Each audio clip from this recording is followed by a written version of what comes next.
va čia, kur tuščia vieta. Čia žuvis draugė. Čia žuvė. Mes tada, taigi tada buvom. Nu. Jo, dar nuotrauka yra, aš kalbu čia, ne? Kur aš gyvenu? Tai šitą šventinu, tai aš kalbėjau, Algis parašė straipsnį vaikas. Yra nuotrauka. Padėktų gintai ten arčiau. Reikia šito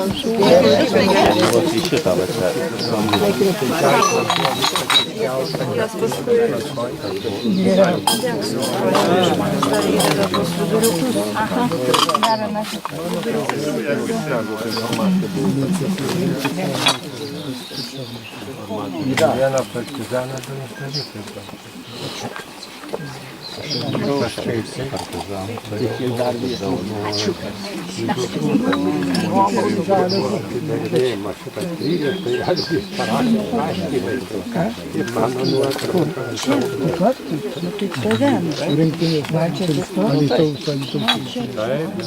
Nes palyginus gana tą Šauliai kol išformavo. Bet čia labai daug buvo jūsų. Jo.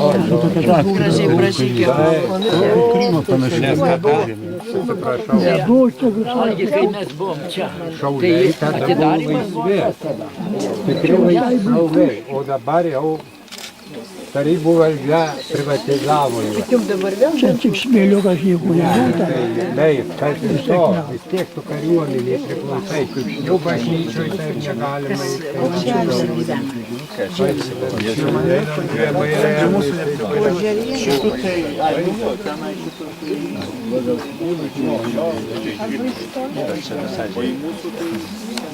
Kaip šitą vietovę vadinasi? Kaip kaimas vadina? Kaip kaimas? Kaimas vadinasi Gerviškė.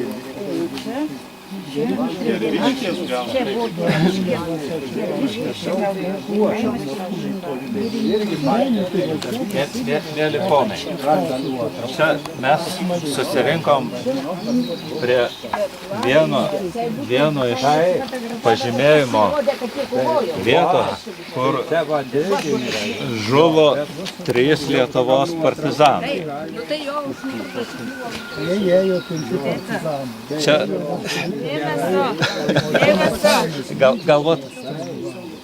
galbūt padarykim taip, kadangi čia yra ir daug giminių, ir žinančių, ir matančių, ir visą tai galima papasakot, niekiek nesileisiu. Čia po to, kai Leipalingi buvo palaidoti partizanai, šitie 3 žuvusiai buvo neaišku, jie palaidoti, nepalaidoti, Žvirdobėj, Šulinį. Dabar paskutiniai duomenys lyg sako, kad jie kažkokiu būdu buvo palaidoti kapinėse irgi, bet kokioj konkrečioje vietoje nieks nežino. Tai buvo nutarta ypač Radžiutyno, šito žuvusio partizano brolio iniciatyva, kuris buvo partizanas, pastatyti paminklą jų žuvimo vietoj, kad būtų aišku bent viena vieta. Nes paskui, kai paaiškėjo, kad nei gimimo negali nustatyti vietos, nei mirimo, nei atpažinimo nebuvo, kadangi liko palaidoti nepažįstamais, kryžių padarė Jurbarke, iš Jurbarko atvežė. Ir dabar čia yra daug giminaičių, dalyvių, mačiusių, pažinojusių tuos žuvusius partizanus. Gal tada pradžioje vieną iš iniciatorių pakviesiu pakalbėti Onutę Makūnienę, kuri yra tiesioginė giminaitė. Sveiki gyvi. Čia yra tų žmonių, kurie dalyvavo šventinant šitą kryžių. Praėjo daug laiko, 20 metų. Kaip matot, ta aplinka nuostabiai gražiai prižiūrėta dėka mūsų Onutės ir Algirdo Mikelionių. Tiem, kas nežino, tai tiek mes kiek esam girdėję, kad 48 metų gegužės 5 anksti ryte, tokia, maždaug kas 20 metrų grandinė iš miško ėjo partizanai ir čia va girininkija, tose tujose buvo Stribuko sala. Žmonės, kurie buvo tame pastate, niekaip negalėjo jų perspėti, nors žinojo, kad jie ateis. 3 buvo nušauti šitie partizanai, kiti ten, kurie ėjo toliau, jiem pavyko pabėgti į aną šoną, į aną pusę. Paskui jie buvo sukrauti į vežimą ir vežti į Leipalingį, kur, kaip mes matėm, prie to stribyno buvo padrėbti. Na, mes čia šitoj vietoj, jeigu žiūrint į nuotrauką, tai jau neturime Antano Radžiukino Nevėžio giminaičių. Man teko tikrai didelė garbė ir tokia Dievo dovana, sakyčiau, dar 20 su viršų metų jaunesniai būnant, su jo broliu Kazimieru daug turėti rūpesčių ir dalyvauti šitos vietos įamžinime. Jisai nenorėjo, kad tai būtų tiesiog kryžius ir viskas, jisai labai daug darė, čia yra jo planas, jo iniciatyva, kad tai būtų padaryta labai, žodžiu, fundamentaliai, kaip sako, visiems laikams. Jisai pastatė paminklą kartu ir savo, kadangi ir pats buvo partizanas, buvo nukentėjęs, jaunas pakliuvo į baudėjų stribų rankas ir pateko į Sibirą, išliko gyvas. Dabar šitoj vietoj esam vėlgi ta pati gyvoji istorija, tai yra Leščinsko Jono, yra artimųjų. Išlikus yra gyva jo motina Julija Leščinskienė, kuri gyvena Liškevoj, motina negali, sesuo Liškevoj, ir čia yra, jinai buvo Boliaus Šimkonio brolio Jono žmona. Čia yra jos giminaičiai vaikai. Bus malonu išgirsti iš jūsų pusės ir tada turbūt čia dalyvavo Tarnėjus.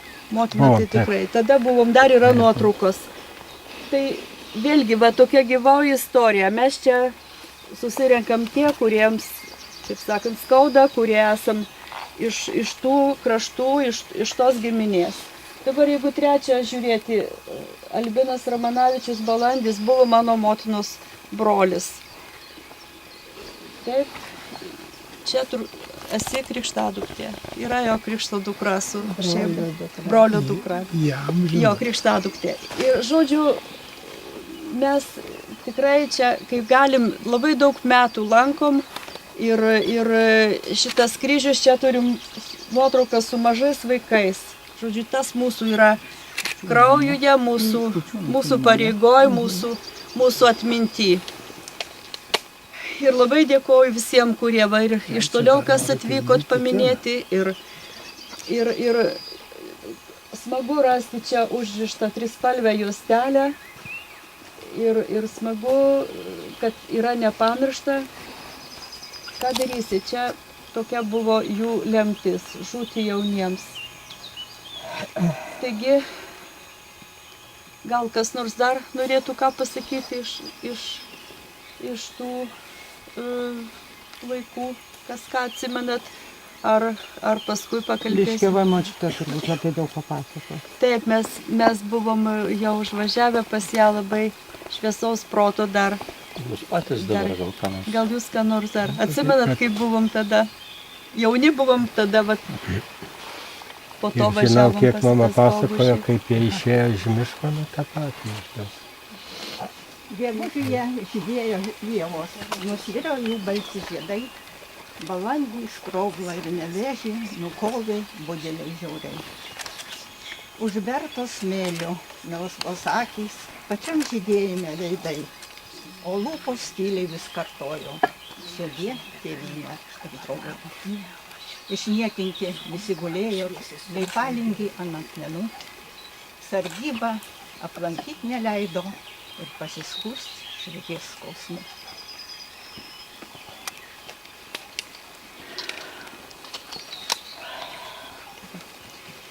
Nu ką, gal kas nors dar ką pasakysit? Čia tada buvot iš to, Gal, jo, kaip sako, tylos minutę pagerbti. Gerai, pagerbkim tylos minutę.